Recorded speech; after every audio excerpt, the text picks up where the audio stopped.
प्रकाश का परावर्तन।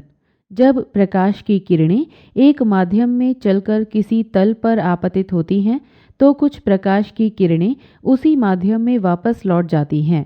इस घटना को प्रकाश का परावर्तन कहा जाता है। परावर्तन के भेद। नियमित परावर्तन। जब प्रकाश की किरण किसी निश्चित दिशा में चलकर एक चिकने और पॉलिश किए हुए तल जैसे दर्पण पर आपतित होती है तो परावर्तित किरण भी उसी माध्यम में एक निश्चित दिशा में वापस लौट जाती है। अनियमित परावर्तन। जब प्रकाश की किरण किसी खुरदुरे तल जैसे दीवार, समाचार पत्र पर आपतित होती है तो परावर्तित किरण उसी माध्यम में विभिन्न दिशाओं में वापस लौटती है। परावर्तन के नियम। परावर्तक तल जैसे दर्पण निम्न दो नियमों का पालन करते हैं। आपतित कोण अर्थात एंगल आई और परावर्तन कोण अर्थात एंगल आर बराबर होते हैं।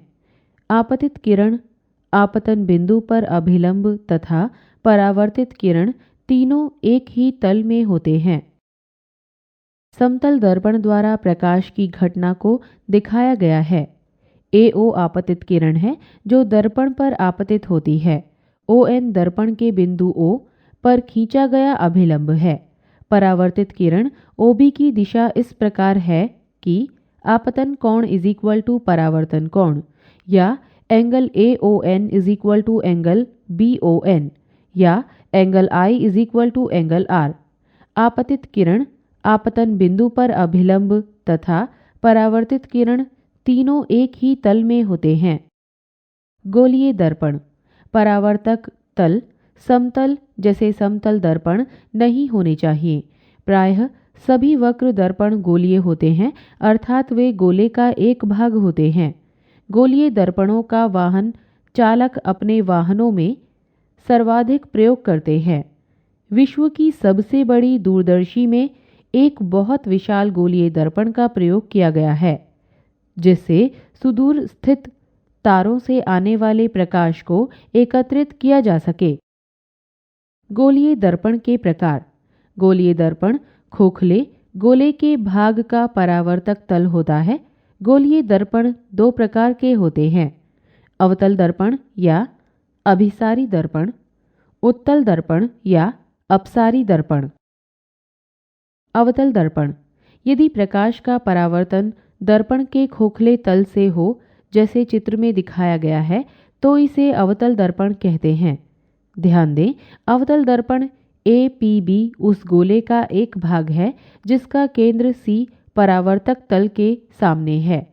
अवतल दर्पण से बनने वाले प्रतिबिंब की प्रकृति वास्तविक या आभासी दर्पण से वस्तु की दूरी पर निर्भर करती है। उत्तल दर्पण।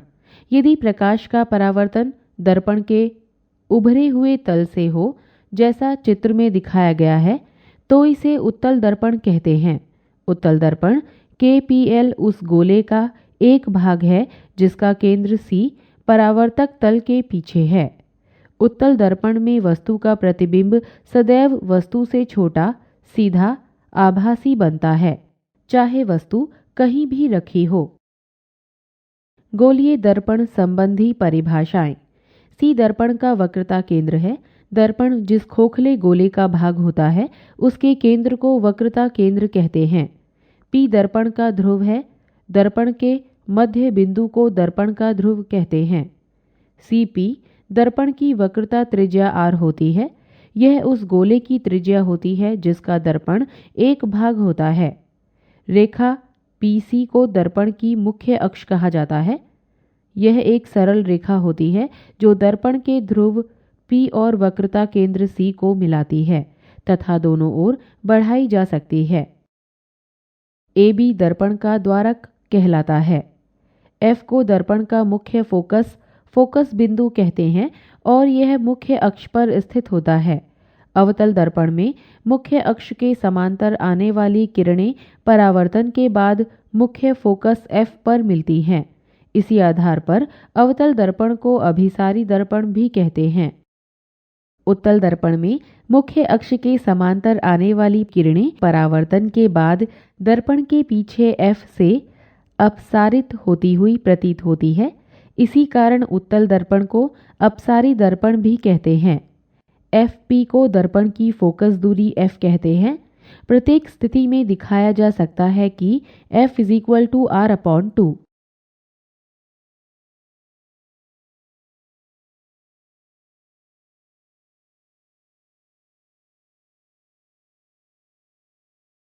अवतल दर्पण के लिए f और r में संबंध।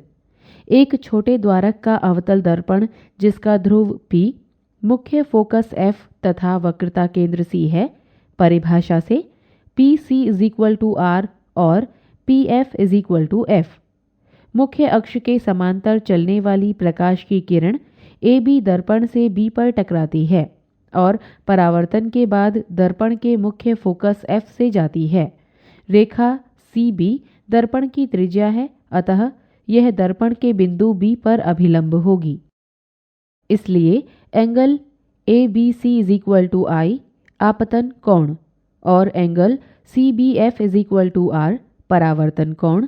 अब एंगल ABC = एंगल BCF एकांतर कोण। चूंकि I = R, angle BCF = angle FBC, अतः त्रिभुज CBF एक समद्विबाहु त्रिभुज है। CF = FB। चूंकि दर्पण का द्वारक बहुत कम है, बिंदु B बिंदु P के समीप होगा और इसलिए FB = PF। इसलिए CF = PF अर्थात F CP का मध्य बिंदु है। इसलिए PF = 1/2 PC या F = R/2। अतः अवतल दर्पण की फोकस दूरी वक्रता त्रिज्या की आधी होती है। उत्तल दर्पण के लिए F और R में संबंध। एक छोटे द्वारक का उत्तल दर्पण जिसका ध्रुव P, वक्रता केंद्र C और मुख्य फोकस F है, परिभाषा से PC = R और PF = F। मुख्य अक्ष के समांतर चलने वाली प्रकाश की किरण AB दर्पण से B पर टकराती है और परावर्तन के बाद दर्पण के पीछे से मुख्य फोकस F से आती हुई प्रतीत होती है। रेखा CB दर्पण की त्रिज्या है, अतः CBN इस दर्पण के बिंदु P पर अभिलंब होगी। इसलिए एंगल ABN = I आपतन कोण और एंगल EBN = R परावर्तन कोण। अब angle FBC = angle EBN = R सम्मुख कोण और angle ABN = angle BCF = I संगत कोण। चूंकि I = R, angle CBF = angle BCF, अतः त्रिभुज CBF एक समद्विबाहु त्रिभुज है। CF = FB। चूंकि दर्पण का द्वारक बहुत छोटा है, अतः बिंदु B P के बहुत समीप होगा, इसलिए FB = PF। इसलिए CF = PF अर्थात F CP का मध्य बिंदु है। इसलिए PF = 1/2 PC या F = R/2। अतः उत्तल दर्पण की फोकस दूरी वक्रता त्रिज्या की आधी होती है। अवतल दर्पण के लिए महत्वपूर्ण किरण पथ। मुख्य अक्ष के समांतर आपतित किरण 1. परावर्तन के बाद फोकस F से होकर जाती है। फोकस F से होकर दर्पण पर आपतित किरण 2. परावर्तन के बाद मुख्य अक्ष के समांतर हो जाती है। वक्रता केंद्र C से होकर दर्पण पर आपतित किरण 3. परावर्तन के बाद उसी मार्ग से वापस लौट आती है। अवतल दर्पण से बनने वाले वस्तु के प्रतिबिंब की रचना के लिए उपयुक्त 3 किरणों में से किन्हीं भी 2 किरणों को प्रयोग किया जा सकता है। मुख्य अक्ष के समांतर आपतित किरण 1 परावर्तन के बाद फोकस F से आती हुई प्रतीत होती है। फोकस F से दर्पण की ओर जाने वाली आपतित किरण 2 परावर्तन के बाद मुख्य अक्ष के समांतर हो जाती है। वक्रता केंद्र C की ओर जाने वाली आपतित किरण 3 परावर्तन के बाद उसी मार्ग से वापस लौट जाती है। उत्तल दर्पण से बनने वाली वस्तु के प्रतिबिंब की रचना के लिए उपयुक्त 3 अवतल दर्पण से प्रतिबिंब का बनना। दर्पण अपने सामने रखी वस्तु का प्रतिबिंब बनाता है। प्रतिबिंब को दर्पण से दूरी ज्ञात की जा सकती है रेखीय आरेख बनाकर, प्रयोग के द्वारा, गणना द्वारा, दर्पण के सूत्र का प्रयोग करके। प्रतिबिंब की स्थिति दर्पण की फोकस दूरी और वस्तु की स्थिति पर निर्भर है। स्थिति 1, जब वस्तु अनंत पर स्थित हो, प्रतिबिंब F पर बनेगा। प्रतिबिंब वास्तविक, उल्टा और वस्तु से छोटा होगा। स्थिति 2, जब वस्तु अनंत और C के बीच कहीं स्थित हो, प्रतिबिंब F और C के बीच बनेगा। प्रतिबिंब वास्तविक, उल्टा और वस्तु से छोटा होगा। स्थिति 3, जब वस्तु C पर हो, प्रतिबिंब भी C पर बनेगा। प्रतिबिंब वास्तविक, उल्टा और वस्तु के बराबर होगा। स्थिति 4, जब वस्तु अनंत F और C के बीच स्थित हो, प्रतिबिंब C और अनंत के बीच बनेगा। प्रतिबिंब वास्तविक, उल्टा और वस्तु से बड़ा बनेगा। स्थिति 5, जब वस्तु F पर हो, प्रतिबिंब दर्पण के पीछे बनेगा जो कि सीधा, आभासी और वस्तु से बड़ा होगा।